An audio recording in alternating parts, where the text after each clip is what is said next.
There's a knock on my door. I open it, and a police officer tells me, "Meme, you're under arrest for hitting someone with your car." I try to explain that I didn't leave the house today, but they don't listen and put me in the car.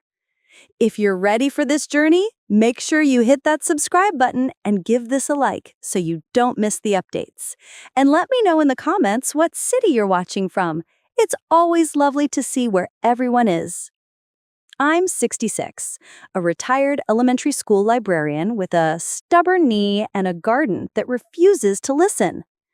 Everyone calls me Mame because when my oldest grandbaby started talking, Grandma came out like Mima, and it stuck. I live in a little ranch house that smells like lemon oil and dog treats.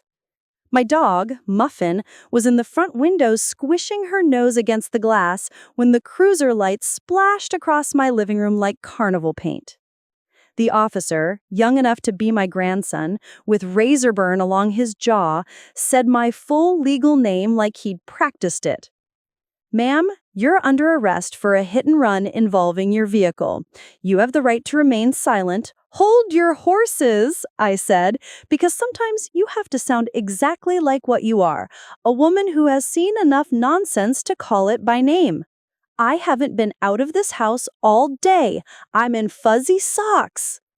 Muffin barked as if to corroborate. Didn't matter. The handcuffs were cold, and the neighbor across the street, Sharon with the binoculars, stepped onto her porch and did her little, "oh my goodness" face, like she'd been waiting years for the show.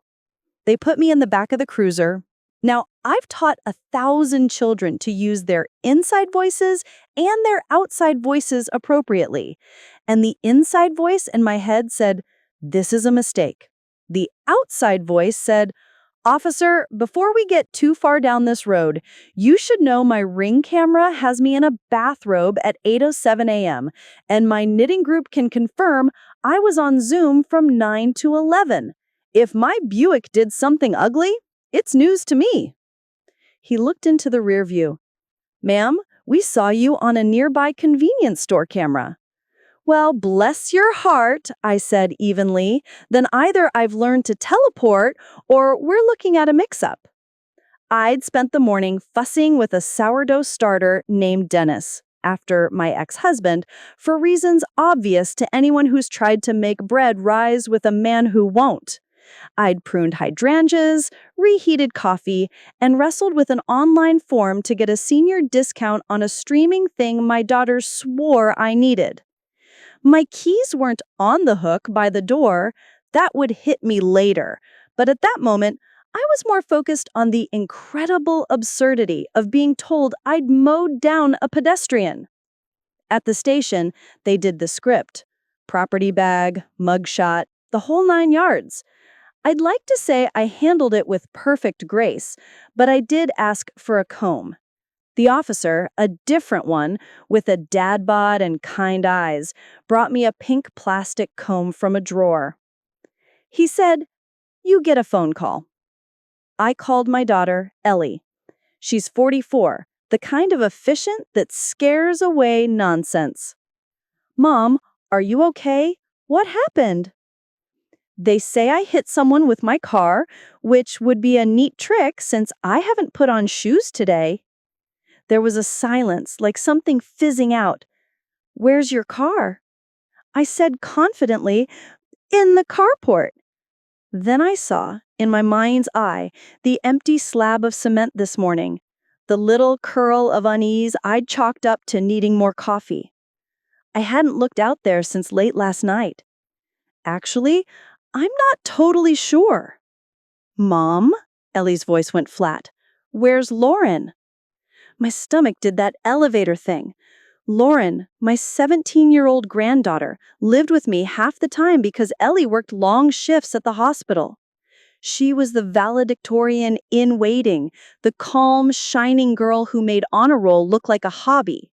She never missed curfew. She said yes, ma'am, and no, sir, and she kept her room clean without being asked. She was, as Tammy down the block liked to say, the kind of girl who makes you believe the world might turn out okay after all. I said she left for school at 7:30, driving with her boyfriend's mom supposedly. I saw the taillights. No, I heard the text ding, and she yelled goodbye. I looked at my hands. Unmanicured, clean, no trace of steering wheel on them, if that's a thing. Ellie, I didn't give the car. I would have noticed. "I'm coming," she said. "Don't say anything else until I get there." "Do I look like a woman without sense?" I said. "I'm talking, but I'm not saying anything." They put me in a little interview room with one of those mirrored walls that pretends it's a decoration. A detective in a gray suit that didn't fit him quite right came in with a folder. He introduced himself as Detective Ramos and slid a paper across the table. "This is a still from the convenience store camera." I braced myself for the horror of seeing my own face committing a crime I did not commit. The photo was fuzzy, tinted the color of cheap coffee. It showed a Buick, a twin to my Buick, pulling out of a lot. The driver's face was shadowed, hair pulled up in a messy bun. It could have been me in bad lighting. It could have been half the women in our town in bad lighting. "That could be Bigfoot," I said. "What exactly are we looking at here?" "Your license plate matches," he said. I felt the floor tilt just a degree. My plate was distinctive. The letters spelled out a little private joke with the year I retired. "Detective," I said, keeping my voice even, "I need you to hear me. I did not drive that car today. I can prove where I was. Can I show you my Ring camera app, my Zoom logins? I have neighbors who will testify I waved at them in this exact bathrobe at 9:15 while watering the begonias." He watched my face. I watched his.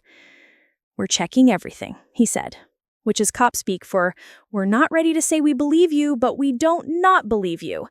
In the meantime, I'm going to exercise my right to remain polite and hydrated. Could I have some water?" He almost smiled. I've made tougher crowds laugh. I wasn't trying to be cute. I was trying to stay me, the woman who carries peppermint in her purse and won't roll over for foolishness. Ellie arrived like a thunderstorm, fast, focused, shoulder bag thumping her hip. "Okay, Mom," she said, and wrapped me in a hug that squeezed my bones. "Okay," she said, turning to the detective. "Let's do this properly. My mother wasn't driving. Check the house, check the cameras, check the neighbors, and if you plan to keep her, we're calling an attorney." I don't usually need Ellie to speak for me. I come from a long line of women who can fight their own. But in that moment, I let her. Sometimes letting your daughter be strong is its own kind of strength. We started laying out the timeline like one of those bulletin boards in a crime show, minus the red string.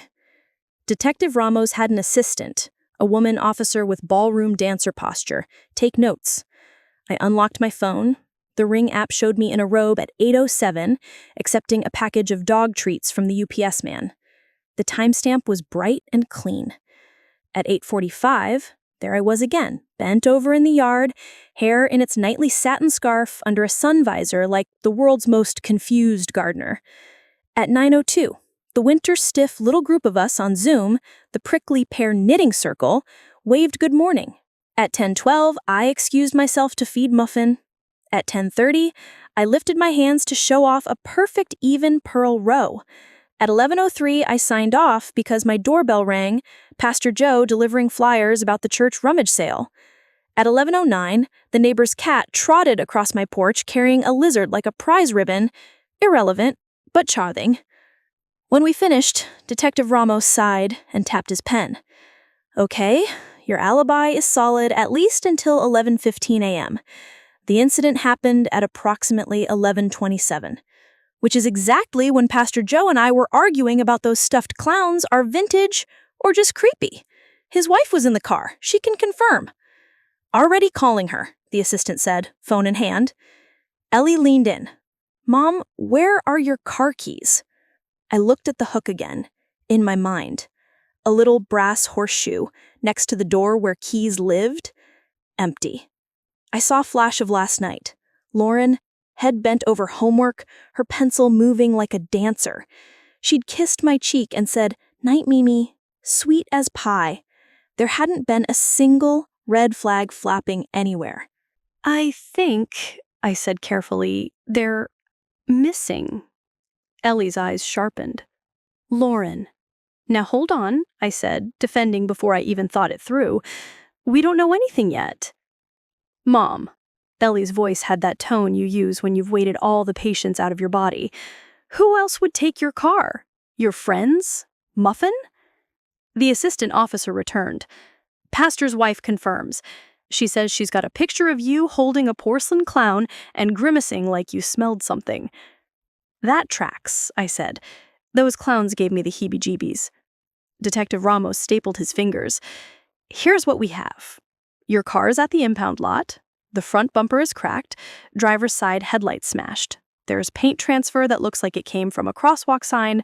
We have a witness who says the driver was a young woman, slim, hair up, wearing a sweatshirt. She ran toward the creek and left the car behind.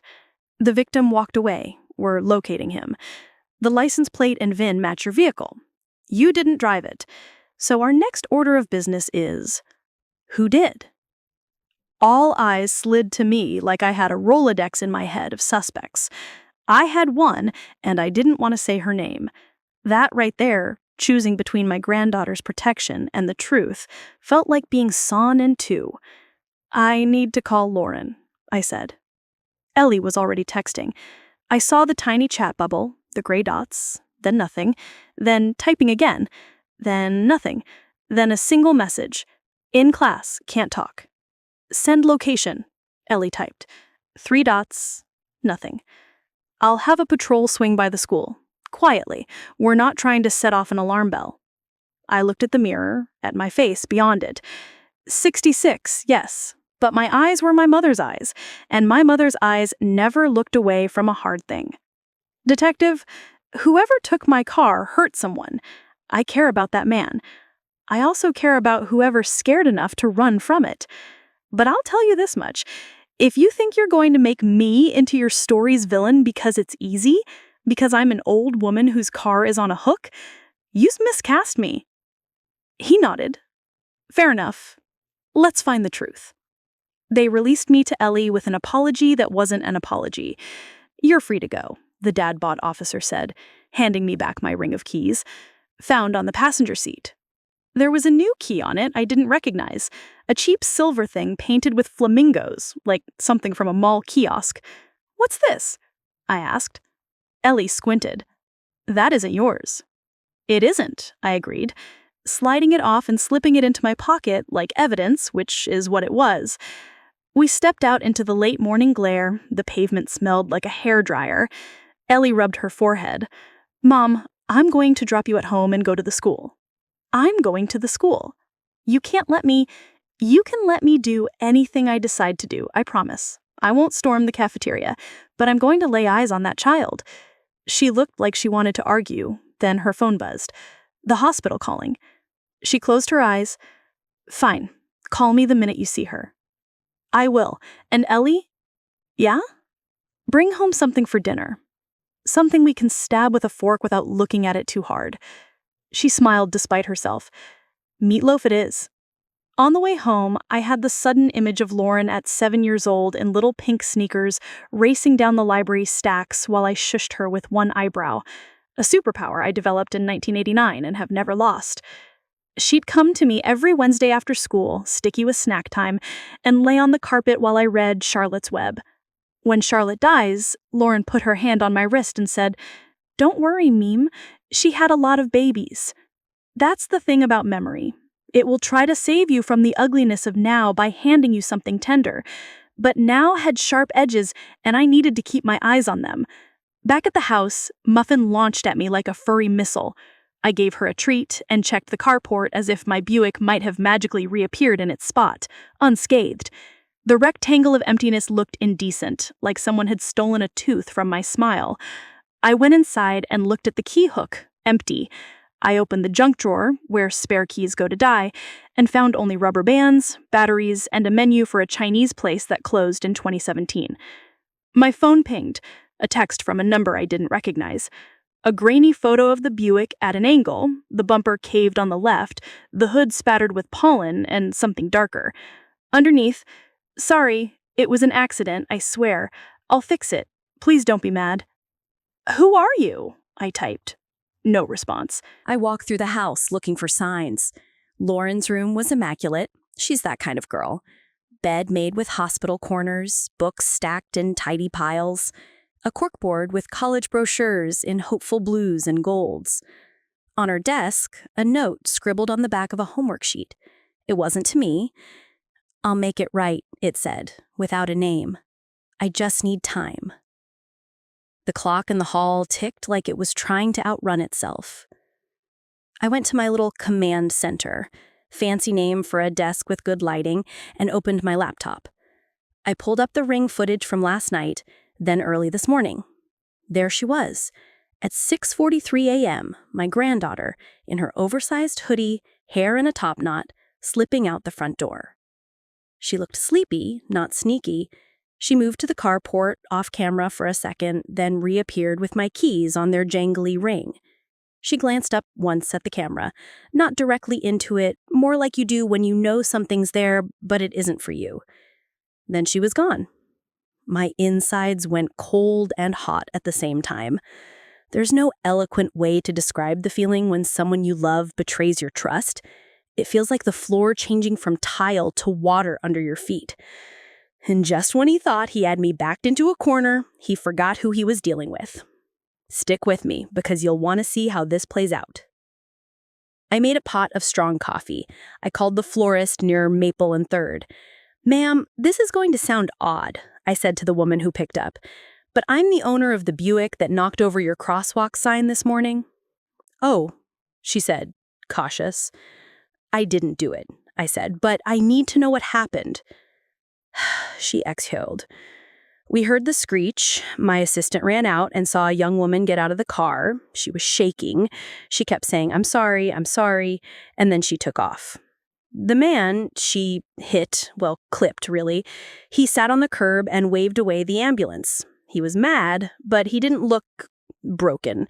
He said he had to get to a job site. One of our customers knows him. Adam, I think. He's a handyman, works with a crew that does decks and fences. That's all I know." "Thank you," I said, and wrote down Adam, handyman, decks, fences. Then I called the high school and asked, in my calmest librarian voice, to speak to Lauren from her 3rd period class. "I'm sorry, Miss Hayes, Lauren hasn't been in today," I said, in a tone that made freshmen sit up straight. "I'm looking at attendance," she said, tapping. "Absent." There it was again, the elevator stomach drop. I texted Lauren, "Where are you? I love you. You are not in trouble for telling me the truth. You are in trouble if you don't." I put 4 heart emojis because teenagers understand emoji more than punctuation. Nothing. I thought about calling Ellie, but I could already hear it, the heavy, exhausted way she'd say, "I can't leave yet." I needed to move. One thing about living a long time, you collect people. I called Carl from the neighborhood watch, who knows everyone's business by accident. "Hey, Carl," I said, "did you hear about a hit and run down by the florist? Whole block's buzzing. Saw a picture of the car on next door. Looks like yours, Mimi. That you?" "Ours," I said. "Someone borrowed it without permission." "Ah," he said. And in that single syllable, I heard the teen years, which we all survived barely. Heard the driver ran toward the creek. The creek? Toward the old train trestle? That's the one. Cops were canvassing. "Thanks, sugar. Put the kettle on. I'll owe you a cookie."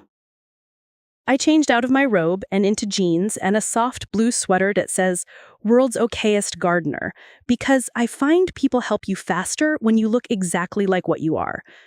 I laced sneakers. I printed the ring screenshots and slipped them into a manila folder labeled in thick Sharpie, "Things we need to talk about." Driving Ellie's car, she'd left it at my place and Ubered to work, I took the long road behind the park to the creek. The train trestle is where teens go to be foolish when they think parents were invented yesterday. Under it, in the scrubby land the city ignores, there's a camp. For years, it was a few tents. Lately, with rent being what it is and luck being in such short supply, it's turned into a haphazard village. Tarps, shocking carts, pallets, the stubborn ingenuity of the human spirit. I parked where it was legal and walked the dirt path with purpose. My back complained. I told it to hush. A man with a bicycle missing its front tire nodded at me, and I nodded back. Respect looks the same in every zip code. "Excuse me," I said to a woman smoking under a blue tarp. "I'm looking for a teenage girl who might have run through here this morning. Hair up, gray sweatshirt." "You a cop?" she asked, narrow-eyed. "I'm a grandmother," I said. "An unhappy one." She smiled a little. "Then you're scarier than a cop. Saw a kid like that earlier. Sat on that log over there. Cried like her whole life was ending. Then got up and asked if anyone had water. The boys pointed her toward the soup line at the church van." "What time?" She glanced at the sun as if it was an old friend who kept time honestly. "Maybe noon." "Thank you, honey," I said, and handed her a granola bar I keep in my bag for emergencies. This qualified. I followed the path to the church van, which parks under the overpass every weekday to hand out sandwiches and prayer. I know the crew.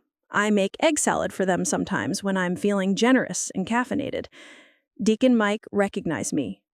"Meme, what brings you under the bridge?" "Trouble," I said. "You see a teenage girl around noon? Hair up, gray sweatshirt? Scared?" "We did," he said, face falling. "She wouldn't give her name. Said she needed to borrow a phone. We let her call someone. Then she sat on the curb and stared at a puddle for a long time. After that, she walked toward the river path." "Did she say where she was going?" "Away," he said with a sad shrug. "We tried to get her to talk to Pastor Joan. No dice." I thanked him and walked the river path, feeling like a character in one of those mystery shows where the music swells right before the commercial break. The sky had tucked itself under a layer of clouds and turned sullen. A heron stood in the shallows, perfectly still, waiting for something to forget it was being watched. By the time I looped back to my car, my phone buzzed with a new text from the unknown number. "I'm sorry, Meme. I messed up bad. I'm scared." I typed, hands steady. "Lauren, I love you. Come home. We will fix what can be fixed, and we will own what can't." 3 dots. Then, "Can't. Cops are looking. Don't let them find me." "Sweet girl," I wrote, keeping my voice measured, even in text. "The only way out is through. You did something you can't undo. The person you hit is alive. He needs you to do the right thing. And so do I." Silence. The kind that howls. I drove to the impound lot to look at my poor Buick, because I needed to see it with my own eyes. The lot guy, a man in a fluorescent vest with the kind of tan you get from honest work, led me to the car. The damage was ugly, but not apocalyptic. Headlight gone, bumper spider-webbed with cracks, scraped down the side like a fingernail from God. I touched the hood like you touch a wounded animal. Inside, a mess of fast food napkins Lauren would never have left if she were herself. In the cup holder, a coffee cup from the gas station by the school. On the passenger seat, a phone charger, mine, and a scrap of paper with a number on it. I called the number. It rang, then a man's voice answered. "Yeah?" "This is Meme," I said, because that's who I am. "Whose number is this?" I sold a burner to a girl this morning at the Gas and Go. She said she needed to make some calls. Did she say where she was going?" "No, ma'am. She bought the phone and a bottle of water and left. Is she okay?" "She will be," I said, the way you say grace before a complicated meal. On the way out, the lot guy said, "You know, the tow driver said the girl who ran from the car looked like she'd never run from anything in her life. Like she didn't even know how." "That sounds about right," I said softly. Back home again, I sat at my kitchen table and made a list. I'm a list person. Lists turn monsters into chores. At the top, 1. Find the man who got hit. 2. Get Lauren to come in. 3. Protect the truth. 4. Hold everyone accountable, including me, if I'd missed something bigger. I added a quiet 5th item, underlined. 5. Make sure the consequences teach, not destroy. Then I called Detective Ramos.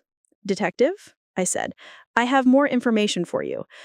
I'll give it to you, but I want to be crystal clear. My granddaughter is not a hardened criminal. She is a child who made a terrible mistake. I will help you find her, but I will not let you throw her away.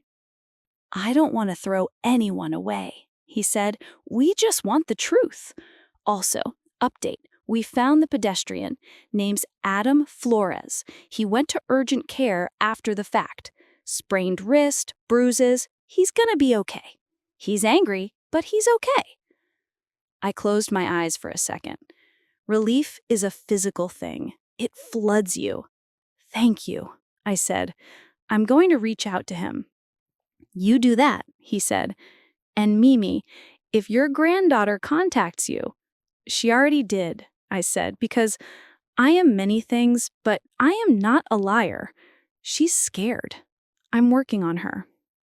We can arrange for her to turn herself in safely, he said. No spectacle. I appreciate that, I said, and I meant it. I texted Lauren again. The man you hit is named Adam. He's hurt, but he will recover. We are going to talk to him. Then we're going to go to the police. I will be with you every step. I didn't expect an answer. I didn't get one. What I got 10 minutes later was a knock at my back door, not the front, where people who aren't ashamed knock. I opened it to find a boy with nervous shoulders. Tyler, from Lauren's AP Chem class, the one with the skateboard and the decent manners. He held his hat in his hands like a penitent. Miss Hayes, he said, eyes flicking past me like Lauren might be hiding behind the sugar canister, can I talk to you? You may, I said, because good grammar makes me feel in control. He stepped in, hovering by the mat. I didn't know she was taking the car, he blurted. She just texted me this morning, said she needed help. I told her I was in first period. She took off. Now she's not answering anybody. Do you know where she is? He shook his head miserably. No, ma'am. The last text I got was from some random number. She said she was okay-ish, whatever that means. He swallowed. She's not like this. You know that, right? I do, which is why it's so dangerous, because nobody expects it of her, not even her.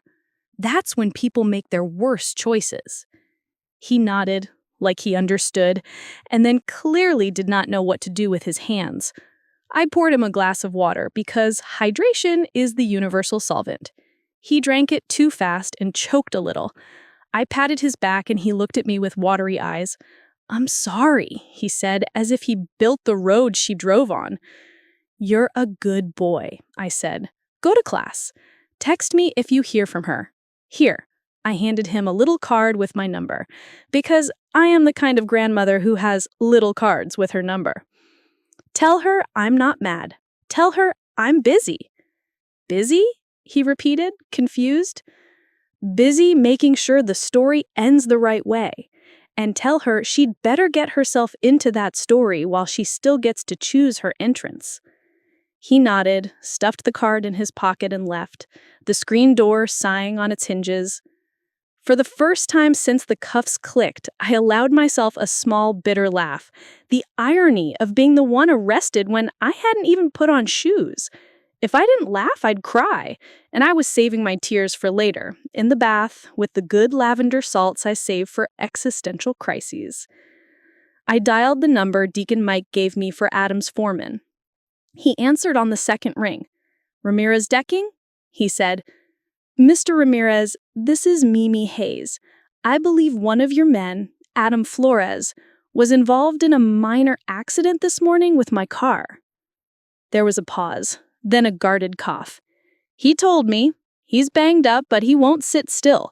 He's at a job on West Willow, hammer in his good hand, like an idiot. You got insurance? Yes, I said, but I'd like to talk to him personally, if he'll let me. Another pause. He's mad, he said. Not at you, at the person who ran. Understood. I said, "May I still come by?" "Suit yourself," he said. "He'll be the one pretending he don't hurt." I drove to West Willow and found a tidy little house getting a brand new porch. Adam was exactly what the florist said. Compact, resilient, mid-30s maybe, with the kind of face that looks like it's been in the weather on purpose. His wrist was wrapped. He hammered sideways in that one-handed way that makes any woman over 50 years old want to shove a chair under your stubborn backside. I called "Mr. Flores?" from the gate. He glanced up and his eyes went flinty. "You the one that hit me?" "I'm the one whose car did. I wasn't driving." "That's convenient," he said dryly. "It is. Convenient and true." He looked at me long enough to decide I wasn't here to sell him a bridge. "What do you want?" "To look you in the eye and say I'm sorry," I said, "and to tell you that the person who ran is going to take responsibility, and also to make sure your wrist heals the way it should, because if you don't let it, in 5 years you'll be telling people it aches when it rains, and we'll both be mad about it." He huffed a reluctant laugh. "You sound like my Dia." "I'm everyone's Dia," I said. "May I?" I gestured to the porch. He nodded. I stepped up and stood a safe distance away. "We'll handle the insurance. Medical bills, too. I'll bring you ice in a sling if you don't go to urgent care again. But what I need from you, if you'll give it, is your account of what happened." He told me. The Buick came too fast, turned, clipped him, knocked him onto his side. He rolled, which is why his ribs were bruised, not broken. He saw the driver's face. "Kid," he said, "not old enough to rent a car in her own name." Then she vanished into the stand of trees along the creek. "Cowardly," he said, but his voice softened on the word. "Stupid. Scared." "All of the above," I said quietly. He studied me. "You going to turn her in?" "I'm going to turn her toward," I said. "Toward you to apologize, toward the police to do what's right, toward the truth, which is going to hurt." He nodded like that was the only answer that could make sense. "Okay," he said. "I'll talk to her. I'll hear her. But running? That's the part I can't forgive easy. I don't expect you to. And I won't ask you to be kind if you don't feel like it. But know this, there will be consequences. They just won't be the kind that ruins a life if I can help it. They'll be the kind that fixes what can be fixed." He rubbed his face, then winced, reb protest. "You a teacher?" he asked. "Librarian," I said. "Same thing," he said, almost smiling. "You tell people where to find what they need." "That's the job," I said. "May I text you? Give you updates?" "Yeah," he said, and recited his number. I saved it under Adam. Do not forget. Driving home, I felt the beginnings of a plan hum low in my chest. If Lauren valued her reputation above all, and oh, she did, she polished it like a trophy, then hiding would be the thing that destroyed her most. Not a court date, not a fine. Hiding would corrode her like rust. I thought of that assembly hall at the high school, the way the stage lights make kids blink. I thought of how truth, told at the right volume in the right room, can shake something loose in a person that no punishment can. But that was a thought for later. For now, I had to do what the day demanded. Back at the house, I sat at the kitchen table again. Muffin flopped at my feet like a furry throw rug with opinions. I wrote a text to Lauren I hoped would land like a hand outstretched. I talked to Adam. He is hurt but alive. He is willing to hear your apology. I have a plan that will keep you out of jail and make you face what you did. It will not be easy. It will be fair. Come home. 3 dots. My heart stuttered. Then, nothing. The detective texted, "Any contact?" I wrote back, "Yes, she's scared. Working on it." He responded, "We can meet at the station with a juvenile advocate. No cuffs, no perp walk." "Thank you," I wrote. I meant that too. I made tea, because the only other option was pacing, and my knees do not enjoy drama. I stood at the sink, watching a squirrel bully a blue jay, and remembered the day Lauren got her first A in algebra after weeks of tears. She danced in my kitchen, socks sliding on linoleum, and said, "I did it, Mimi! I did it!" That's what I wanted for her now, to do the hard thing and be better for it. The back door creaked again, and for a second I let myself hope, but it was Ellie this time, looking older than she had at breakfast. She dropped her purse on the chair like it weighed 100 pounds. "Any sign?" she asked. "A few," I said. "She's texting from a burner. She was at the camp for a while. She went to the church van. She's orbiting." "She's not answering me," Ellie said and sat down and put her face in her hands, in a way that broke my heart. "I raised her better than this." "You did," I said, sitting next to her and rubbing her back. "And now you get to keep raising her, which means we hold the line. We don't rescue her from the truth. We stand with her in it." Ellie sniffed. "You sound like Pastor Joe." "I sound like myself," I said. "I also talked to the man she hit. He'll hear her. The detective is being decent. We have a path." Ellie exhaled, shaky. "Okay," she said. "Okay." We sat there, mother and daughter, the silence full of shared history, spelling bees and broken arms, graduations and arguments, holidays, and the quiet terror that comes with loving someone you can't control. My phone buzzed, a new text from the burner. "I'm at the library. Back corner. Please come alone." I stood so fast my chair scraped. "She's at the library." Ellie's head snapped up. "I'm coming." "She said come alone," I said. "But you're not a cop. You're her mother." We drove in a kind of prayerful silence. The library is where I spent 32 years of my life, watching children turn into people. It felt right she'd choose it as a place of surrender. Inside, the air had that particular smell of paper and ink and dust, a smell that has always meant home to me. We walked to the back corner where the nonfiction stacks meet the large print mysteries. Lauren sat on the floor, knees to her chest, hoodie sleeves over her hands like a little kid. When she looked up, her face was blotchy, her eyes swollen. "Hi," I said, like we were meeting at the end of a long day, not a long disaster. "I brought your mom." Lauren's face crumpled. "I'm sorry," she whispered. Ellie dropped to the floor beside her and pulled her into an embrace that made time stop. I stood, the sentry, letting them have the bubble of their two hearts. "I didn't mean to," Lauren said into Ellie's shoulder. I looked down for 1 second, I swear, Meme, and then he was just there. And then I hit him. And then I panicked. I heard sirens and I ran. I left your car. I left him. I left everything. I'm so ashamed. I'm so sorry." "I know," I said, because I did. "And we're going to do the right thing now." She nodded, hiccuping. "Am I going to jail?" "Not if we can help it. But you're going to face what you did. There's a man named Adam who deserves to hear you say those words to his face. And there's a detective who deserves the truth. And there's a school full of people who need to know that perfect has nothing to do with being a decent person." She flinched. "School? Not today, but soon." Ellie looked sharply at me, but I squeezed her arm. "Later." We walked out together, our little trio, into the late afternoon that had finally decided what kind of day it wanted to be. Overcast but honest. At the station, Detective Ramos kept his word. No cuffs, no humiliation. A juvenile advocate sat with us, a woman with soft hands and a sharp brain, and Lauren told the truth. She signed statements, she cried, she breathed, she asked what would happen next. We talked about consequences, fines, probation, community service. We talked about making amends. When it was over, we stepped into the hallway. Lauren leaned against the cool tile like it was the only thing keeping her upright. "Meme?" she said. "Yes, baby." "Are you mad?" "I am furious that you ran. I am furious that you lied by omission. I am furious that you put your mother and me and that poor man through this. And I love you so much I could shake the stars until they spell your name." She nodded, tears fresh. "Okay," she said. "Okay." The juvenile advocate handed us a sheaf of papers, dates, requirements, numbers to call.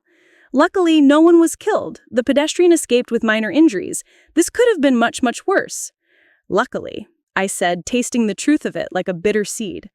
On the way home, Lauren sat in the back seat, small in her hoodie. Ellie drove, white-knuckled. I stared out the window at our town's ordinary storefronts. The donut shop with the neon sign that says hot when they're not. The barber with the spinning pole. The park where little boys learn to take turns on the slide. The world had not ended. It had just tilted. At home, Muffin greeted us like returning astronauts. I made soup because you can't talk about the future on an empty stomach. We ate with the quiet efficiency of people who were starving and didn't know it. After, Lauren stood up and said, "I need to lie down." "You do," I said, "but first, give me the burner phone." She pulled it from her pocket without argument. Progress isn't always dramatic. That night, after Ellie fell asleep on the couch with her hand on Lauren's ankle like a tether, I sat at the table with my list again. I added a new line, 6. Turn this into something that sets a bone instead of breaking it. I underlined it twice. And then, because it mattered to say it aloud, even if nobody but the night could hear me, I said, "We are not done." I barely slept that night. Every time I closed my eyes, I saw Lauren's face the way it had looked under the library's fluorescent lights, raw and young and out of excuses. I sat up twice to check she was still on the couch, where she'd finally crashed, breathing slow, her mother's hand on her ankle like a promise and a guardrail. Around 2 a.m., Muffin hopped up beside me at the table and put her chin on my knee, which is her way of saying, "You're not the only one awake, kiddo." Morning came in gray, and with it came the business of living. Ellie had to go in for a half shift. She didn't want to, but the world does not stop because teenagers make terrible choices. Lauren, bleary-eyed and hollow, promised she'd stay put while I ran 2 errands and did some thinking. She asked if I trusted her. I told her trust is a house. You can't live in it until you rebuild the walls. She took that like I meant it, which I did. First stop, Adam Flores. I brought a cooler with ice packs, a sling I'd scavenged from the church rummage room last spring, and a casserole because I am constitutionally incapable of arriving empty-handed when someone is hurt. He was on the job site again, of course. Men like Adam treat rest like it's optional. "You again?" he said, eyeing the cooler like it might try to preach at him. "Me again," I said. "You get to be annoyed and iced." He let me wrap the sling and settle his arm without pretending it didn't help. The foreman shouted, "Thank you, meme," like we were on a sitcom. I asked Adam if he'd be willing to sit down with us, me, Lauren, and the detective, for a restorative conversation. "I want her to see you as a person, not a problem," I said. He snorted. "She saw me fine when she hit me." "That was fear," I said. "I'm talking about courage." He considered. "If she shows up, I'll sit. But meme, if she starts with excuses—" "No excuses," I said. "Just truth." He nodded. "Then yes." Second stop, the bridge. Yesterday I'd skimmed the surface of that camp. Today I wanted to know its bones. I packed a tote with socks and granola bars, the currency of dignity, and tucked the flamingo key into my pocket. Something about that silly thing itched at me. Under the overpass, the camp was stretching awake.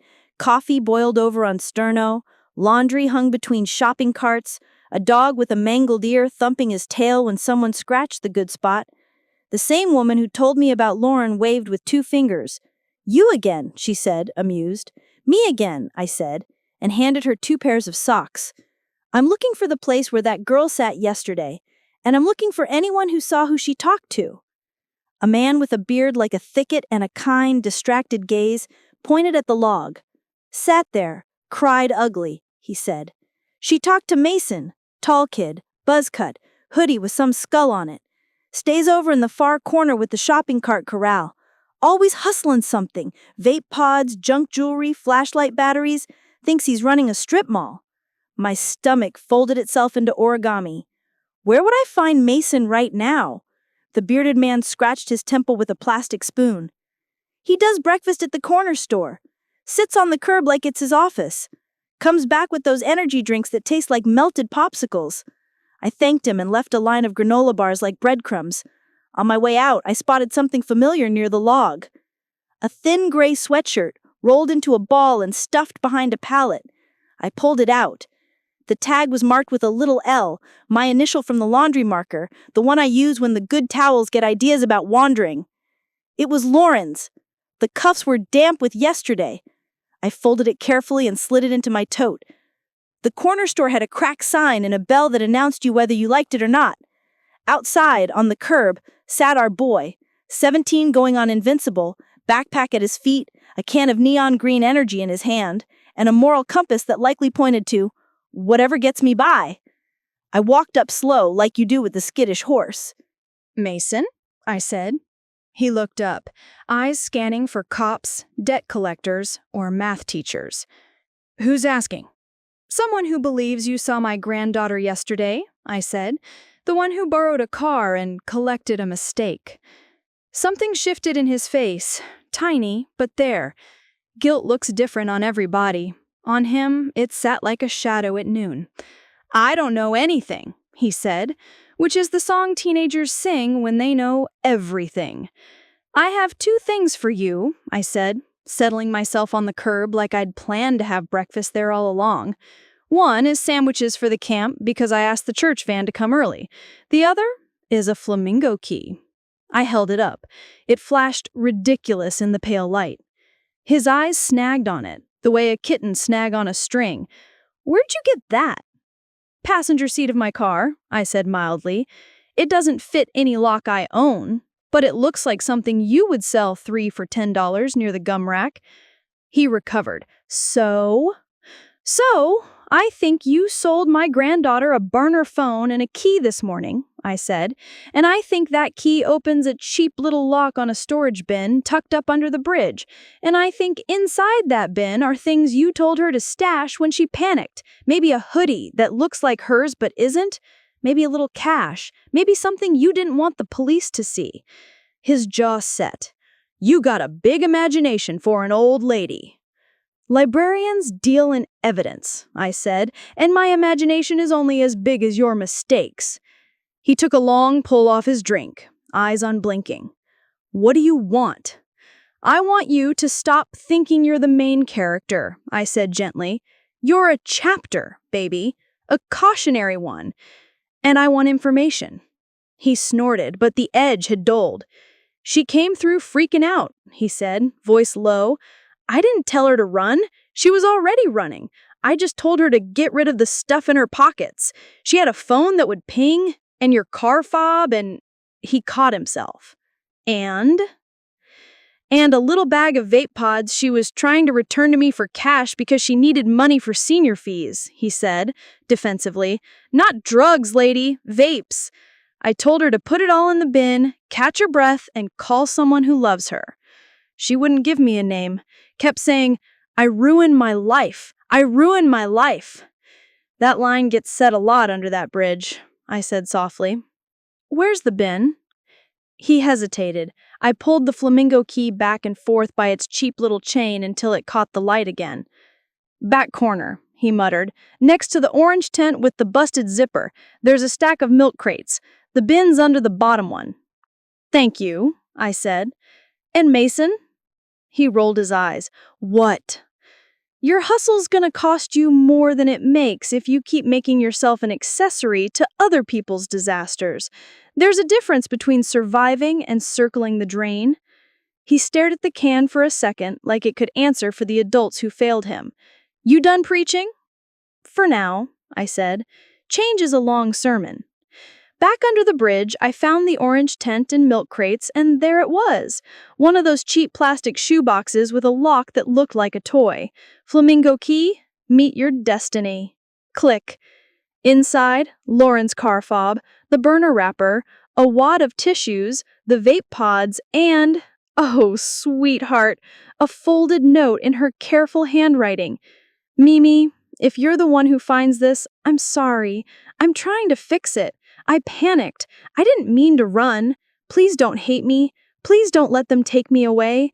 I'll come to you. I promise. L." I sat on the ground and let myself have 30 seconds to feel that like a bruise you press just to prove it's there. Then I put everything in a gallon zip bag for my tote, labeled it with the date and time, old habits die like weeds, and took a picture of the unlocked bin in case I needed to prove chain of custody later. The woman from yesterday wandered over and peered at the bag. "Is that hers?" "Yes," I said. "We're going to make it right." "You're a scary grandma," she said, admiration laced with relief. "Thank you," I said. "It's my best quality." On my way home, I called Detective Ramos. "I have items," I said. "Car fob, vape pods, burner wrapper, a note from Lauren." "Where were they?" he asked. In a bin at the camp, unlocked, a boy named Mason pointed me there. Please note, I am not throwing that child to the wolves. He needs a net, not teeth. Ramos grunted. Bring the items in. We'll log them. And for what it's worth, I agree about the kid. We try not to chew up people we can redirect. That line should be on a t-shirt, I said. I'm bringing the items and my granddaughter. She belongs in the room when you catalog her mistakes. You sure she's ready? I'm not, I said, but she is. At home, Lauren was at the table, clutching a mug like it might float. Ellie was back, bone-tired from triage and the new extra-legal triage at home. I showed them the bag. Lauren's eyes went straight to the car fob, then to the note like she didn't trust her own handwriting. I was going to come back for it, she said, face flushing. No, I said. We're done with the trying to say everything at once. Here's the order. We take this to the station. Then we call Adam and ask when he can meet us with the advocate. Then we make a schedule with the court liaison. Then, I looked at Lauren, we talk about school. Her throat worked. What about school? About what accountability looks like when you've built your worth on perfection, I said, as simple as a weather report. Ellie frowned, cautious. Mom, I know, I said, but the closet where shame grows is public image. If we don't open the door, it molds everything.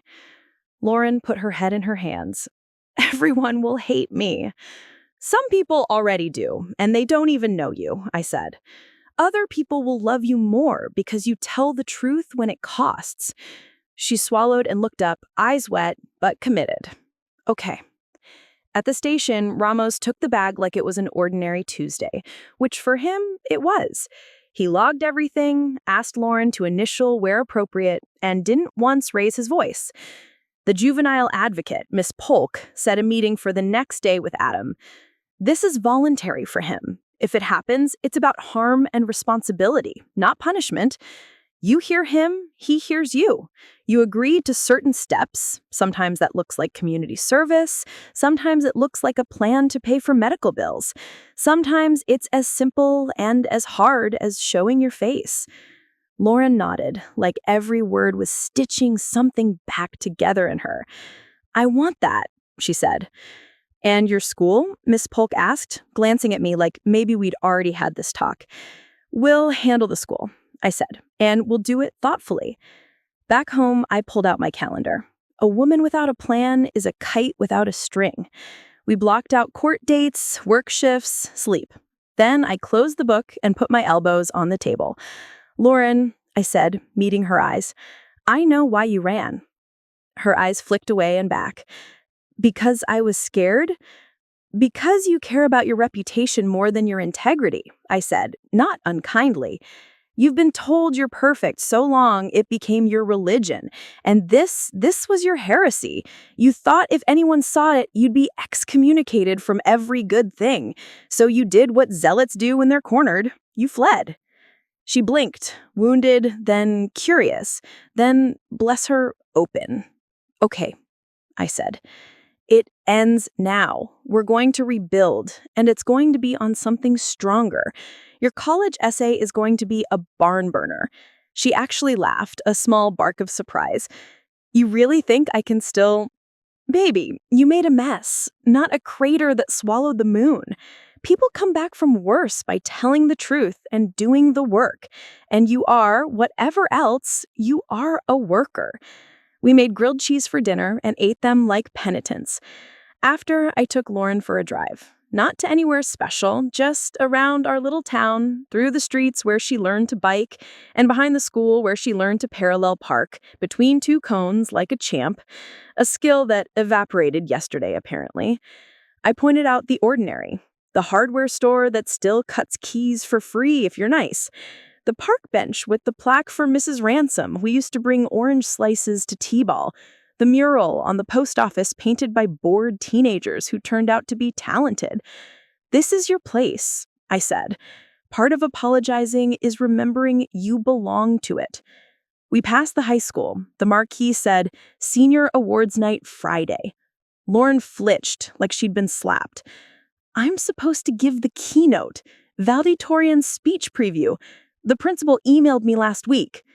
And you will, I said. Her head jerked toward me. Meme, what? You're going to change it, I said. You're going to stand up in that room full of people who think perfect means untouchable, and you're going to tell them exactly what you did and exactly how you're going to spend your summer making it right. You're going to invite them to judge you for the truth instead of worship you for a lie. She covered her mouth with her hand. I can't. You can, I said. You must. You want to own your story? Put your name on it in 12-inch letters. She shook her head so hard her bun wobbled. Everyone will film it. It'll be everywhere. Colleges will either be the kind of places that value your integrity, I said, or they won't. And if they don't, we cross them off the list like the kind of shoes that look good and hurt your feet. Ellie had her hands on the wheel like she wanted to turn the car around and our lives with it. Mom, that's public, she said. It's nuclear. It's clean, I said. No rumors, no whispers, no slow leak. Rip the bandage. Stand there. Then, I looked at Lauren. Bring Adam onto that stage with you, if he's willing. What? Lauren squeaked. Not to humiliate you, I said, to humanize what you did. To let the room see cause and effect and repair in the same breath. You think I want you to stand there and blubber while people point? No. I want you to demonstrate what accountability looks like in front of the people who will be running the world in 5 minutes. Ellie was quiet a long time. Then she said, I hate that you're probably right. Makes 2 of us, I said. Back at the house, we drafted an email to the principal. I wrote it, Lauren approved it, Ellie signed off on it like the responsible adult she is. We asked for 10 minutes before the awards to address the student body about an incident and an ongoing restorative plan. We did not say what. We did not ask permission to tell the truth. We announced our intention to be honest. 1 hour later, the principal replied with all the panic of a man who has a schedule and no sense of narrative. This is highly irregular, he wrote. Perhaps we can discuss an alternative method, such as a small group meeting with the Honor Council. I wrote back, respectfully, irregular is the point. The goal is harm repair and transparency. 10 minutes. I'm happy to speak with you by phone. He didn't call. He forwarded our email to the superintendent, who forwarded it to the school lawyer, who probably forwarded it to his ulcer.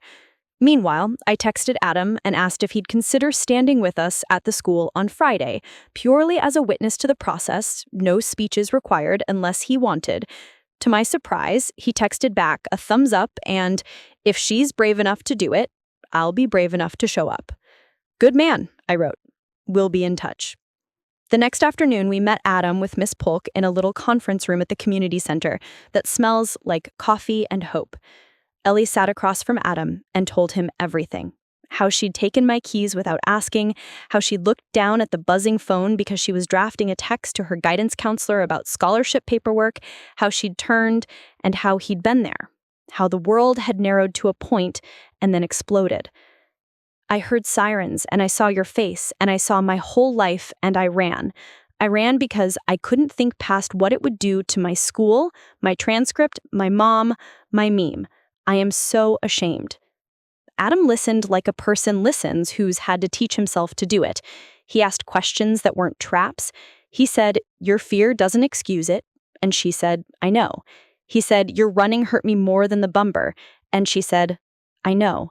He said, what are you going to do now? And she said, everything I can. They made a plan with Miss Polk.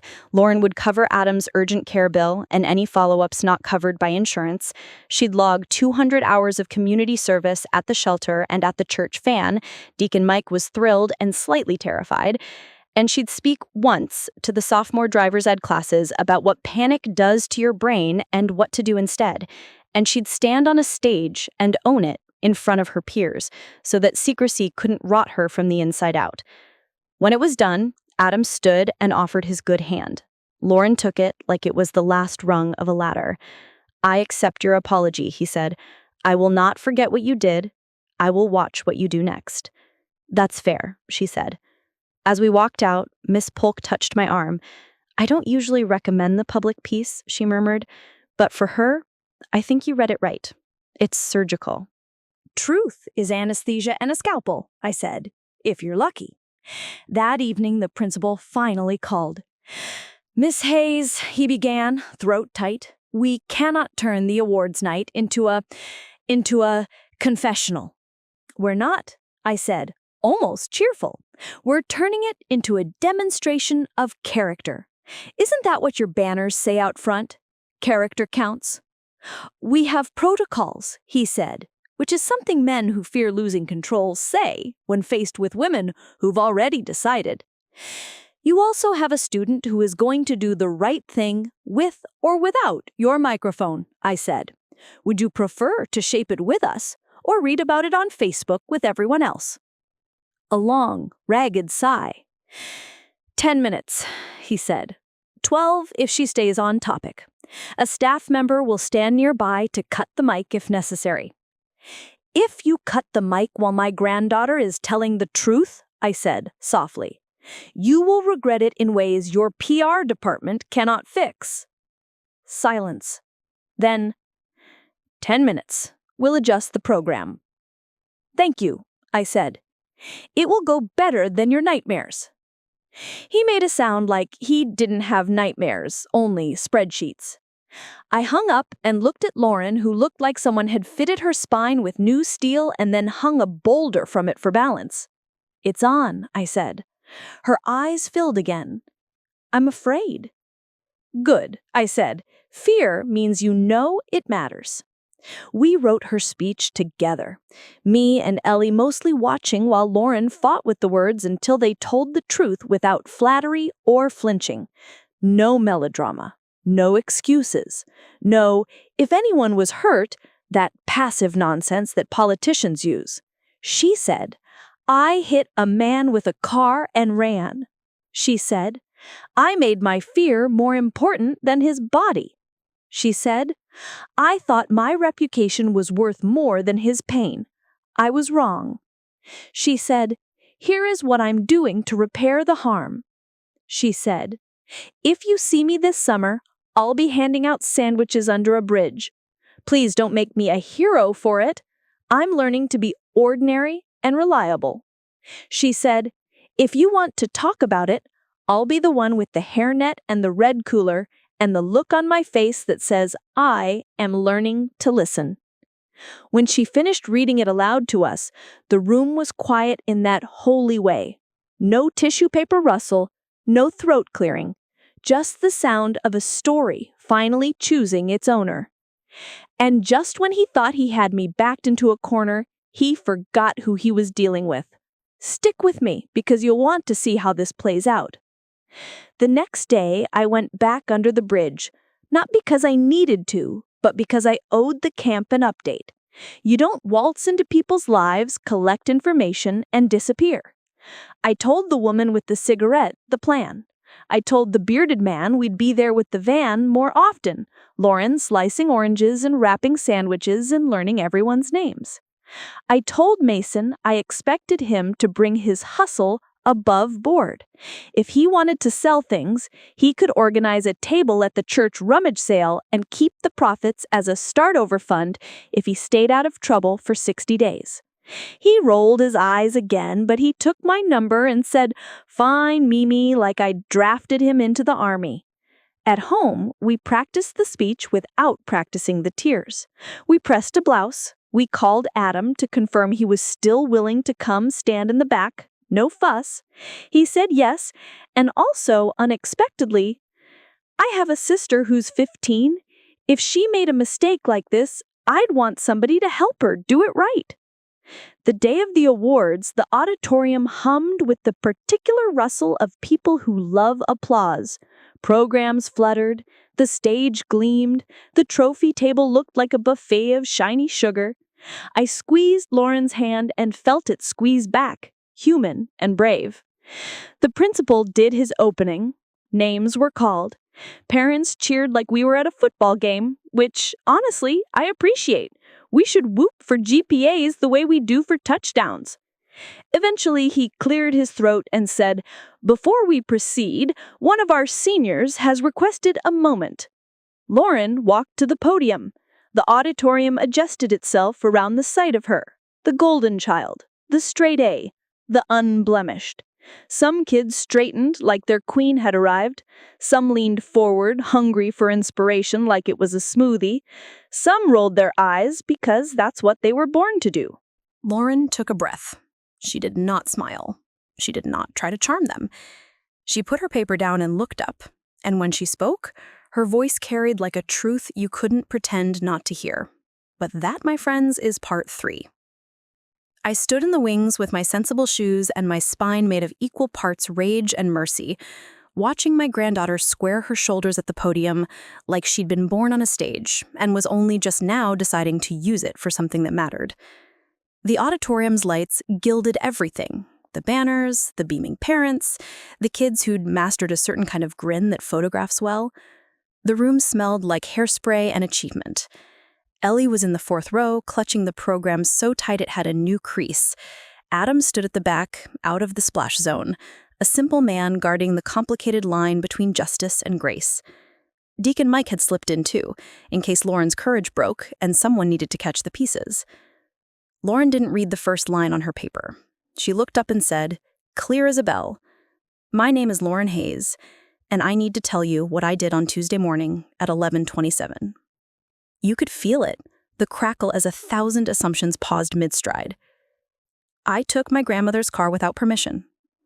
I looked down at my phone while driving. I hit a pedestrian. I panicked. I ran. No wobble in her voice, no blame shifting, no soft focus haze. I left the car. I left the man I hit. I hid. I bought a burner phone. I told a lie so big it almost ate me. She let that live. She didn't make us wait long. This is Adam Flores, she said, lifting a hand toward the back. Heads turned, whispers rose like steam. Adam lifted his good arm, a small wave that said, yes, I'm real, and no, I'm not a prop. He sprained his wrist and bruised his ribs because of me. I made my fear more important than his pain. The principal shifted in his seat, like he felt a ghost tapping him on the shoulder. A few parents leaned sideways to murmur into their spouse's ears. A boy in a Letterman jacket muttered, "No way," and his girlfriend smacked his arm in the domestic language of hush and listen. Lauren took a breath.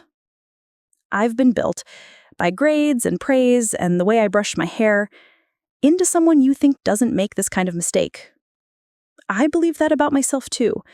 So when the mask cracked, I did the worst thing I've ever done. I ran. I told myself I couldn't afford the truth. I told myself I couldn't look like the kind of person who does this.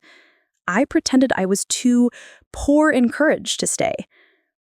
I glanced at Adam again, a quick acknowledgement of a debt that can't be settled with cash alone. Under that bridge, yes, under the bridge we all pretend not to see, I told a stranger I couldn't pay, and I was nobody, and I had to disappear. I feigned poverty to avoid responsibility. I weaponized a story that isn't mine. That is a sin on top of a sin. A murmur rippled through the crowd, the kind humans make when the truth cuts clean and there's blood, but no gore. I'm here because hiding is acid. I'm here because my grandmother said reputation is what people clap for when they don't know you, and character is what you do when nobody's clapping. I'm here because Adam agreed to let me say this out loud, and because Detective Ramos and Miss Polk gave me a path that looks like work, not an escape hatch. She laid out the plan. I'll pay Adam's medical bills. I'll do 200 hours of community service at the shelter and with the church van under the bridge. I'll talk to the sophomore driver's ed classes, not as a cautionary tale with tidy edges, but as a human being who made a terrifying choice and survived the aftermath by telling the truth. I'll be at juvenile court when they tell me to be, and I won't ask for special treatment because I'm good at calculus. She paused, the way you do when you know the next sentence will cost you. If you're angry at me, that's fair. If you're disappointed, that's appropriate. If you're tempted to hide your own worst thing because you're scared of losing the shiny story people tell about you, don't. It's not worth what it costs. There was a sound then. Not clapping, not yet. More like a collective exhale. The principal, to his credit, did not swerve for the mic. The vice principal had her hand on the cable just in case I was lying about how it would go. And if you see me this summer, I'll be the one in a hairnet with a cooler full of sandwiches. Please don't call me brave for handing you something for free while I'm paying a debt. Save that word for the people living under the bridge who keep waking up and trying again. She swallowed. I am very, very sorry. No speechwriter could have pinned the silence afterward to the corkboard with cleaner tacks. The first hands that clapped belonged to a kid in a wrinkled orchestra tux jacket, of all things. Then a mom who'd been dabbing at her eyes since the word ran. Then Adam, just once. A loud, solid clap like a hammer on a nail. Yes. And then the room stood. Not everyone. It wasn't a wave. It was a quilt. Patches stitched at different times, some hands firm, some reluctant, some resentful, but honest. It will never be unanimous, and I don't want it to be. Truth doesn't need a landslide. It needs a foothold. Lauren stepped back from the mic and came toward the wings like she'd just walked out of a hurricane and found herself holding a set of car keys to a vehicle that wasn't shame. I met her halfway. We didn't hug. That would come later. We looked at each other, and I nodded once like an old coach might. Good. Now do the rest. The program resumed after a clumsy segue from the principal about learning opportunities. The trophy table gleamed like it felt awkward being the dessert tray after someone served vegetables that tasted like reality. When Lauren's name was called for 2 awards, she stood and shook her head, and the principal, God bless him, let the no stand. That would be a conversation later. Right now, it was a boundary. Afterward, the lobby swarmed. Teenagers are peacocks and crows. Beautiful and blunt. Some hugged Lauren with a new kind of respect, the kind with teeth. One girl whispered, I thought I was the only one who messed up, like she was asking if the world was bigger than the narrative she'd been fed. A boy I didn't know said, yo, that was metal, which is teenage for commendable. A knot of kids did what knots do. They whispered. We didn't stop them. The rumor mill runs whether you feed it or not. Better it chew on the truth and choke a little. Adam hung back until the crowd thinned. Then he stepped up, awkward in the way men are when too many eyes try to make them symbols. You did what you said, he told Lauren. That matters. I'll keep doing it, she said. And they exchanged a look that belongs only to 2 people who share the address of a bad moment. We walked out under the heat of a June evening, the kind that softens edges. Ellie slid her hand into mine like she had at 6 when she was scared of fireworks. Mom? She said, half awe, half irritation. How did you know that would work? I didn't. But when something's rotting in a sealed container, the only way is to open the lid and let the air in. Air doesn't fix rot, but it keeps it from spreading. At home, the house felt different, like someone had taken down a painting we'd been pretending to like and hung a mirror instead. We changed clothes, me into the cotton dress I wear for thinking, Lauren into the t-shirt from the elementary school where she'd read to first graders before she'd decided perfection was more important than humanity. Then we drove, slow and obeying every traffic law like a hymn, to the church van under the bridge. Deacon Mike handed Lauren a hairnet, no ceremony. He said, wash your hands, slice. She did. She started to ask for a different job, the one less likely to nick the pride, and then she caught herself and said, yes, sir, and sliced. Thin, even, steady. She asked names and remembered them, which is the first currency of repair. She realized quickly that apologies do not arrive with trumpets. They show up in the boring shape of labor. She carried the red cooler like a penance and a privilege and looked people in their tired eyes. Mason hopped up on the low wall like it was his personal stage. Yo, Mimi, I told those church ladies I'm going to manage the rummage table like a store. You got price tags in one of those cash box things? I have a label maker that could label the moon if I let it. And if you keep that table on the legal side of the river for the whole summer, I'll teach you inventory on a spreadsheet. Skills, not schemes. He tried to look blasé. He failed adorably. Bet.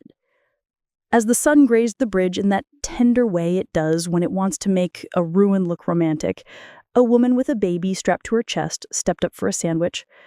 Lauren handed her one with 2 hands, like a sacrament. She took it and said simply, I heard you. Good. There are compliments that mean you look nice. There are compliments that mean you might grow up. That night, the house slept easier.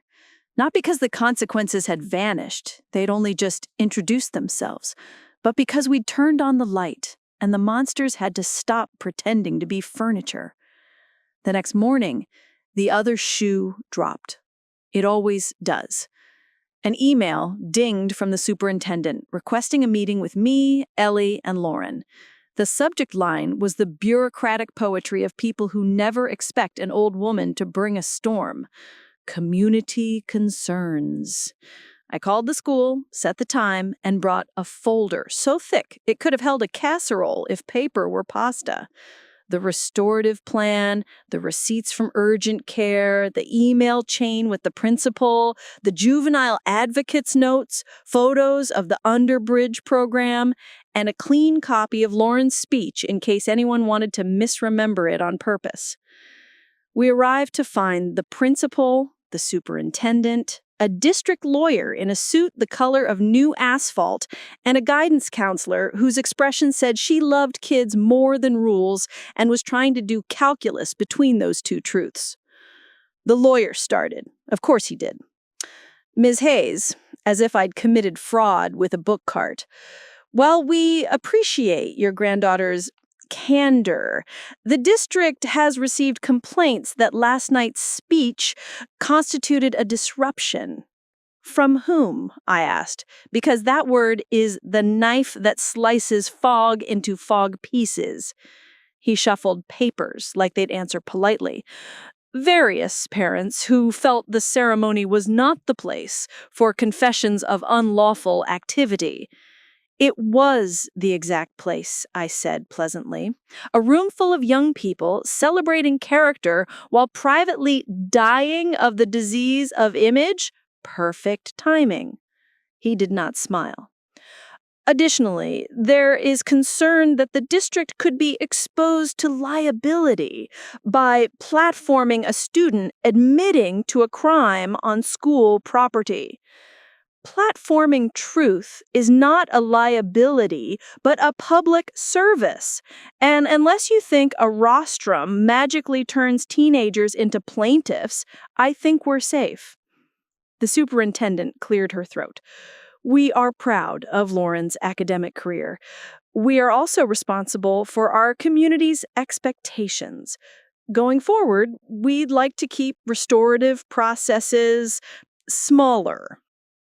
I laid my folder on the table, opened it like a recipe book, and slid them the page from Miss Polk. The voluntary restorative plan, community service commitments, victim agreement, and court schedule. This is not a school issue you need to administer, I said. This is a harm that is being repaired through the appropriate channels.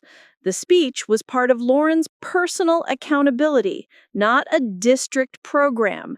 If you would like to support the message that character includes confession and repair, you're welcome to. If you would like to support shame and secrecy, you'll have to do it without our participation. The principal, poor man, looked like he wanted to crawl inside a cello case. The guidance counselor dared a small smile that women give each other across tables where men believe the sound is theirs alone. The lawyer tried a different door. There's also the matter of scholarships. Some donors may be hesitant. Then they weren't giving scholarships. They were laundering reputations through children. We prefer money with a spine. Ellie put her hand on my arm, a reminder not to salt the earth unless we plan to plant cacti. I dialed it back a notch. Look, I said, you have a lot of kids who learned more in 10 minutes last night than some of them learned all semester about what integrity costs. If you're smart, you'll invite Lauren to talk to your leadership club about crisis management. Her GPA is fine. We're not here to negotiate points. We're here to make sure you don't punish a child for telling the truth simply because you prefer your PR tidy. Silence. Then the superintendent, who, by the way, is a woman who wears shoes that say she's tired of her toes hurting for men's comfort, nodded. "We will not be revoking any honors," she said. Her eyes flicked to the principal like, "Back me." He nodded quickly. "And we will issue a statement commending the courage of accountability," the words tasting weird in her mouth, but determined to land in the right spot. "Fine," the lawyer said tightly, "but any further public remarks should be cleared with—" "With me," I said, "because I'm the one with the microphone at my house. Have a blessed day." Outside in the hall, Lauren sagged against the wall with the relief of someone who just watched a boulder choose not to roll back downhill. "Meme," she whispered, equal parts horror and admiration. "You're terrifying." "Only to people who prefer form over substance," I said. "To the rest, I'm a volunteer." News travels in two lanes, rumor and record. We fed the record. The school issued their statement, the PR version of "we didn't combust, don't send angry emails," and it did what such statements do. Half the town skimmed it, the other half argued about what they thought it said. Meanwhile, the real work kept happening in the shade. Lauren's first morning back under the bridge, she sliced onions and cried for reasons that had nothing to do with the onions. Adam stopped by on his lunch break to pick up a sandwich and tease her about her uneven mayo distribution, which made her snort laugh and then wince because of the rib sympathy. A woman who'd seen the speech on a shaky video someone posted walked up, tugged her sleeve, and said, "You made my kid tell me about the pills," in a voice that wanted to be mad and was mostly grateful. And there it was, the reason for the publicness. Shame shrinks in daylight. Secrets evaporate when someone braver than you speaks first. Of course, not everyone was charmed. A particular brand of parent, tight mouth, expensive stroller, charitable foundation with a plaque, cornered me at the grocery store between the soup and the crackers. "Mrs. Hayes," she said, "what gives you the right to turn our school into your stage?" "Nothing," I said cheerfully. "That's why I didn't. My granddaughter used her stage to tell the truth about her actions. If your first instinct is to clutch your pearls, check your throat for a lie." She huffed away. I picked up my saltines and considered making a sign for my yard that said, "This home is powered by forgiveness and boundaries." 2 days after the awards, Detective Ramos called. "Court set a preliminary," he said. "Juvenile calendar moves fast. Miss Polk will be there. Adam says he'll attend if it helps." "It will," I said. "We'll be there. And, Detective, thank you for not turning this into a headline." "I prefer stories to mugshots," he said. "They last longer." That afternoon, I found something in Lauren's room she hadn't known how to show me yet. A notebook with lists. Hours she'd done, names she'd learned under the bridge, phrases she wrote down to practice saying without crying. "I ran. I was wrong. I'm sorry. How can I help now?" She'd copied a quote from the library wall in big, careful script. "Tell all the truth, but tell it slant." Underneath, she'd written, "Meme says, tell it straight." I laughed out loud, and then ate, because there it was, our difference and our same, set down in a $16 spiral. We kept living. Muffin needed her shots. Ellie argued with the insurance lady who talked like human pain was a product feature. I planted a tomato start that would be fruit by August if we remembered to water it and luck didn't sulk. In the evenings, Lauren and I walked the neighborhood and practiced saying no to people who wanted her to turn her into a curiosity or a saint. "No, I won't be on your podcast. No, I don't think I'm brave. I think I'm responsible. No, I won't tell you how many hours I've done so you can clap." About a week in, Adam called with a strange tone in his voice, the sound men get when they've just realized a line they've drawn to protect themselves might be a line they can afford to move. I've got a brother-in-law who runs a little supply yard. He needs someone 2 afternoons a week to check in deliveries and update a spreadsheet. Nothing fancy. Thought of Lauren if you want something structured for the hours that isn't just slicing bread. I wanted to cry and high-five him through the phone. I said, "We accept. Thank you. She's better with spreadsheets than she is with steering wheels at the moment." "Yeah," he said dryly. "Don't let her near the forklift." "Absolutely not." I said, "She's grounded from all things with engines and a vibe." He laughed, and the sound felt like a new plank laid straight on a bridge between two people who'd met in a wreck. And just when he thought he had me backed into a corner, he forgot who he was dealing with. Stick with me because you'll want to see how this plays out. It was about then that I learned something else. Something important about this child we'd all labeled perfect, like it was a medical condition. Perfection had been her armor, yes, but it had also been her currency. Teachers had confided things to her they didn't confide to other students: keys to rooms, access to systems, whispers about who to avoid. Parents had let her babysit children because she looked like a PSA. She'd been trusted with the school's peer tutoring budget because of a smile and a spreadsheet. She had been impeccable outwardly, and she valued that more than breath. The shame of breaking that glass was a storm she didn't know how to stand in. Baby, I told her one night on the porch, you can't live your life trying to win at a game nobody remembers the rules to. You'll spend all your minutes being excellent and none of them being good. She looked at me like she wanted to tattoo it on her sternum and also throw it into the creek. 2 days before court, the school hosted another assembly, this time planned with a theme that made me chuckle into my tea: character in crisis. They invited a local alum who'd survived a business failure and a divorce in the same winter and turned it into a TED Talk. God love him. They invited a counselor to talk about stress, and they invited, good sense prevailing, Lauren to read a shorter version of her statement for the underclassmen who'd only heard shaky audio. The auditorium was a different crowd this time, more squirmy, less cloaked in awards. The energy tasted like chewing gum and impatience. The alum did fine. The counselor did God's work. Then they gave my granddaughter the mic. She didn't repeat the whole speech. She didn't need to. She told the facts. She told the feelings. She told the plan.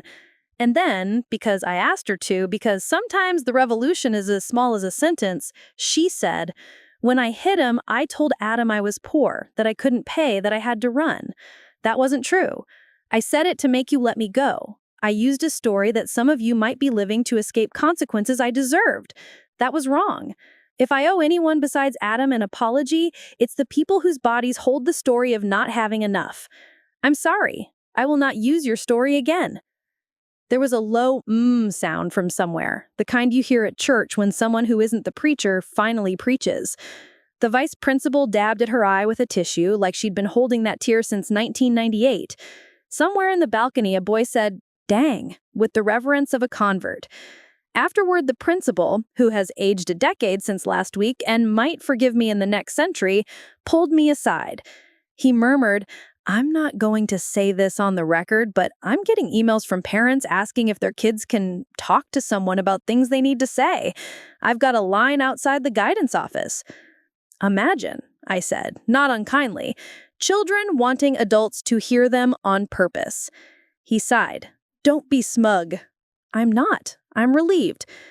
In the parking lot, a girl with chipped black nail polish approached Lauren and blurted, "My dad drinks." She said it like a sentence she'd been holding behind her teeth since she grew them. Lauren didn't fix it. She didn't offer the hotline number before the counselor could do her job. She said, "I'm sorry," and she said, "Do you want me to walk with you to Miss Patel's office?"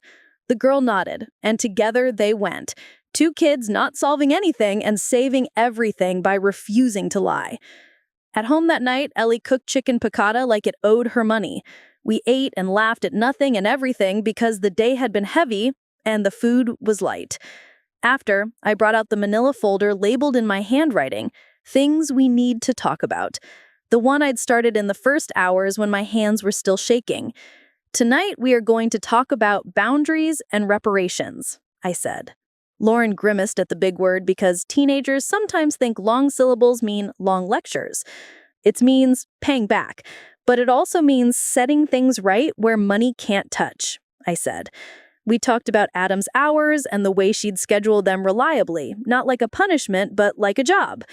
We talked about keeping a log under Miss Polk's supervision, not for Instagram, for court. We talked about the underbridge work as something she did with people, not to them. No savior narratives, no selfies with struggle. We talked about the school. "You're reinstated for the speech at graduation," Ellie said carefully, because she didn't want to hand her a match and a field in one breath. "They want your valedictory. You are, despite everything, still number one." Lauren flinched like the compliment hurt a little. I don't want to pretend nothing happened." "You won't," I said. "You'll tell the truth again. Different truth, this time. Not the confession, the aftermath. How to be a person when the applause isn't the point." She nodded slowly. "Okay." I slept that night like someone who had finally set the heavy box down in the correct room. In the morning, court. Juvenile court is a humbler theater. Linoleum, rows of plastic chairs, a flag that's seen too many government buildings to be impressed by any of them. Miss Polk met us, put a hand on Lauren's back the way professionals do when they're good at the part of their job that isn't in their job description. Adam came in a clean shirt, which told me he'd ironed for the first time in a while and resented it appropriately. The judge read the file. Lauren answered yes and no, and yes, Your Honor, in a voice that reached exactly as far as the bench and not an inch beyond. Adam spoke when asked, plain and merciful. "She hit me. She ran. She came back. She's been doing the work. I want her to keep doing it." The judge listened like she'd raised teenagers who taught her about the way love and law wrestle each other into a draw. The ruling was what we'd hoped. Probation, restitution, community service documented, driver's license suspended for a reasonable stretch, attendance in a course about trauma responses behind the wheel, no detention, no ankle monitor, no easy way out. Outside, the sun caught on the courthouse steps and turned them into something almost grand. Lauren leaned on the railing and let herself cry in public because sometimes dignity means letting the grief run where everyone can see and not apologizing for the way it wet your face. Adam gave her a stiff little pat with the back of his good hand, and then, because he could and because the world needs men like him to do it more often, he said, "I forgive you." The words were not fireworks. They were a bowl of plain rice after an illness. They were enough. We went home. We made spaghetti. We watched Muffin dream and kick her paws like she was chasing a squirrel in her sleep. And I sat down with my notebook and crossed off items on my first list while writing the next one, because there is no final page in a life that refuses to calcify. What remained now wasn't the spectacle, it was the slow burn part of revenge. Not against a person, but against a system that tells girls to be pretty and perfect and quiet, while it trains boys to be forgiven for noise and mess. My comeback wasn't about humiliating a child I love, it was about humiliating the lie that perfection protects you. I wanted to salt that field so nothing grew there again. So I called the district and offered to help design a unit on restorative practices for health class. I called the driver's ed teacher and offered Lauren as an unglamorous guest speaker. I called Deacon Mike and scheduled a volunteer orientation that didn't make people cry halfway through because they felt guilty instead of useful. I called Mason's probation officer. Yes, he has one. We make a lot of children wards of paperwork. And asked what it would take to keep the rummage sale gig from tangling him in rules he didn't understand. Paperwork, it turns out. I can do paperwork in my sleep. The world did what it always does. It spun. People stopped whispering when they realized there were no more secrets to exhume. The small cluster of parents who wanted a pound of flesh realized the public had already been fed humility pie and wasn't hungry for blood. The kids who wanted to be cruel found, to their dismay, that cruelty lands with a dull thud when the target keeps telling the truth and going to work.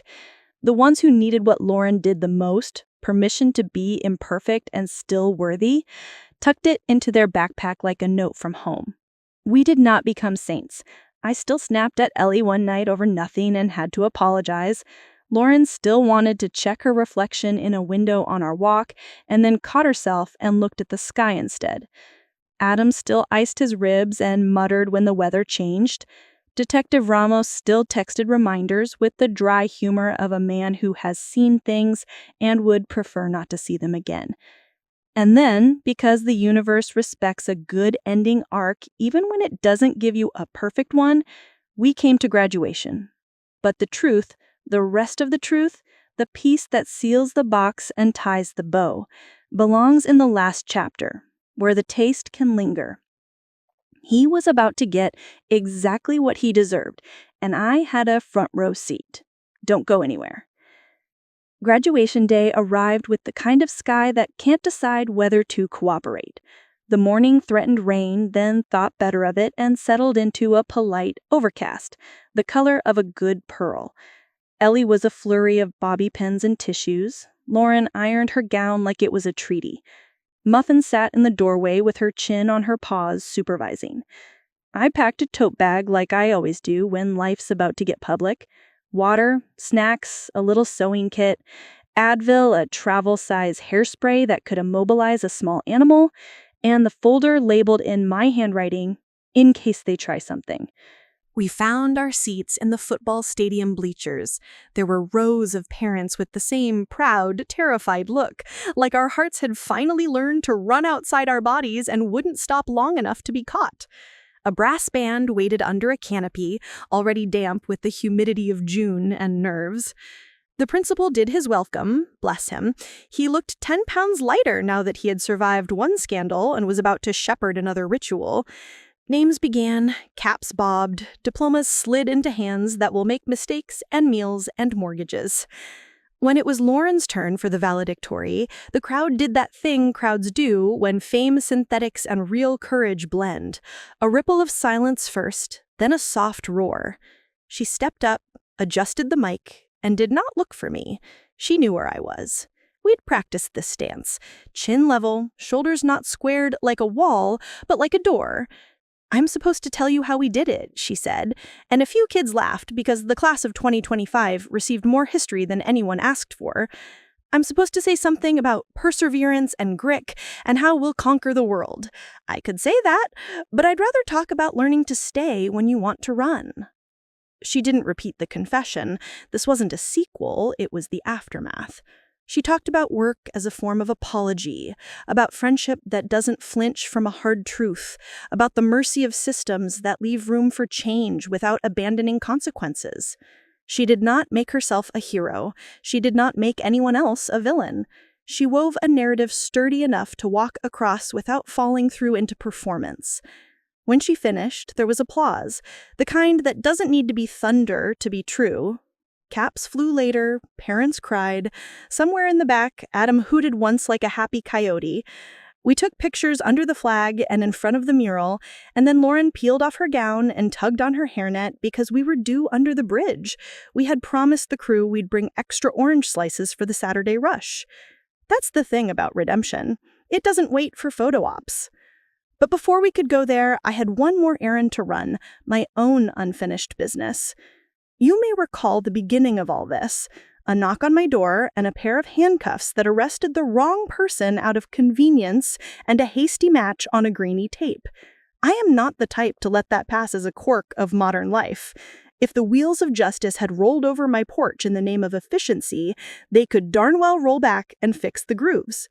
So I filed a complaint, proper, temperate, stapled just so, with the department, not to roast young officers at a spit, but to change the part of the machine that mistook a senior in fuzzy socks for a getaway driver.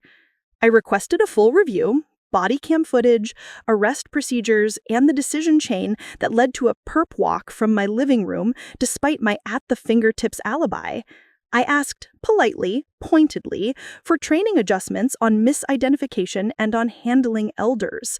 I attached a transcript of my Ring camera timeline. I CC'd the city manager. And then I waited, because some kettles only boil when the burner is bureaucracy. The internal affairs meeting fell on the Thursday before graduation. I dressed like a woman whose time is valuable and whose patience is not infinite. Navy dress, sensible heels, pearls that used to belong to my mother. Ellie came, not because I needed backup, but because she likes watching me politely dismantle nonsense. Detective Ramos sat in, not on trial, just present. The IA lieutenant began with a version of an apology that used the word regret a lot. I listened without interrupting, then put my folder on the table like a witness. "You had a vehicle registered to my name," I said, voice friendly like honey with a backbone. "You had grainy footage that could have been me or any bun-headed woman within 5 miles. You had an incident time that fell smack in the middle of a documented at-home alibi. You had a choice. You chose handcuffs first, confirmation second." The lieutenant swallowed. "Our officers were acting on information available at the time, which is why the information you consider first needs to change. I am not asking you to make criminals comfortable. I am asking you to stop making innocence inconvenient. And while we're at it, your officers put their hands on a 66-year-old woman with a known knee issue and a documented history of being exactly where she says she is, my front porch. You could have asked me to come in. I would have come. You manufactured urgency because it looks like action." Ramos didn't flinch. The lieutenant nodded, scribbling notes like his pen might smoke. "We are updating our protocols for voluntary appearances when there is no immediate safety threat," he said. "Body cam review confirms that a less intrusive approach would have been appropriate. The department will implement a misidentification checklist, require secondary corroboration for arrest when a suspect is a senior citizen, and add training on bias related to age and perceived vulnerability." "Good," I said. "And one more thing. That perp walk past my neighbor with the binoculars, you'll be sending a formal letter clearing my name and acknowledging the mistake. I expect it within 10 business days. And I'll be donating any settlement you offer to the Underbridge program and to a fund that pays for comprehensive driver's ed for kids who can't afford the extras, the kind that actually teaches panic management. If you don't offer, I'll speak at the city council meeting until the microphone breaks." He blinked. "We can discuss a settlement." "Oh, not with me," I said, standing. "With my attorney. She already knows the money is going to sandwiches and seatbelts. I want the policy change more than the check." Ellie squeezed my hand under the table so hard my rings pressed little moons into my skin. I consider them medals. 2 days later, the department posted a notice on their site about the updated protocol, and the letter arrived, signed, stamped, and ready to wave in Sharon's binoculars face if she even looked like she wanted to post on Nextdoor again. She didn't, because part 2 of my gentle crusade involved our HOA meeting and a projector. See, Sharon had lit up Nextdoor with a thread the day I was cuffed, public safety alert, like she moonlighted as Paul Revere for cul-de-sacs. She'd implied I'd been hiding a dangerous habit and told folks to watch their kids around my house. I saved screenshots. The librarian in me filed them in a folder labeled unnecessary drama. I also saved her post complaining about code violations. This same week, she built a backyard pergola without a permit so big it could shade the truth in 3 counties. At the HOA, I rolled in with lemonade and a smile and a thumb drive. When the agenda reached community concerns, I plugged in, clicked through her posts, and then pulled up the city's permit database. I would never shame a neighbor while shaming a neighbor, but since we're discussing public safety, it looks like 7 days after you warned people to be cautious around my home, you hosted a party under an uninspected structure. Permits exist for a reason. Should we talk about the importance of following procedures and not endangering children in our community? Sharon's mouth did that fish thing, and the board, who disliked drama almost as much as they dislike lawsuits, voted to censure her, require the permit and a fine, and issue a formal note to the neighborhood clarifying my exoneration and reminding folks that Nextdoor is not a courtroom. Legal, financial, social. Revenge, but make it HOA. And just when he thought he had me backed into a corner, he forgot who he was dealing with. Stick with me, because you'll want to see how this plays out. After graduation, we drove straight to the bridge. Lauren hung the gown in the back seat like a relic and grabbed her cooler like a calling. Adam had already set up a folding table he swore he didn't own. Borrowed, he said, eyes innocent. And the line snaked longer than usual. Word had spread about the extra oranges. People will cross town for oranges that taste like sunshine. We worked. We didn't talk about heroics. We fixed turkey sandwiches and replaced a broken tent pole and taught Mason how to count change without eyeballing it, because eyeballing it is how you end up short and sullen. Halfway through the shift, a city van pulled up. A new one, fresh paint, the seals still crisp. Out stepped the city manager with a clipboard and the detective, wearing his off-duty face. "We came to say thank you," the manager said, which is not a phrase city managers throw around like Mardi Gras beads. "The donation from your settlement was received. It's been split as requested. We've also arranged a defensive driving course to add modules on panic responses and attention management, free to any teen in the district. We'd like to name the scholarship portion after the idea that we can be better." I shook his hand and said, "Name it after the bridge. Honest places deserve their names on hopeful things." So they did. The Riverbank Fund, for lunches and lessons, for people who need both. Adam grinned and bumped my shoulder with his good one. "You make a good mess," he said, "and you clean it better." "Family motto," I said, right under, "Don't lend your car." Weeks rolled by, then months like beads on a string. Lauren did her hours without theatrics. She learned every name under the bridge and the names of their dogs. She paid Adam's bills and logged receipts like a clerk at the Library of Congress. She worked 2 afternoons at the supply yard, became the queen of the spreadsheet, and never once touched the forklift. She spoke to 3 driver's ed classes and 1 church youth group that offered her a standing ovation and a plate of brownies, which she insisted on sharing with the line under the bridge. We learned to live with the new shape of things. It wasn't the shape I'd planned when I taught her to read with a finger sliding under the words. It was sturdier. One afternoon, late summer, she and I sat on the porch with bowls of watermelon and salt shaker between us. The cicadas boiled the air with their machinery.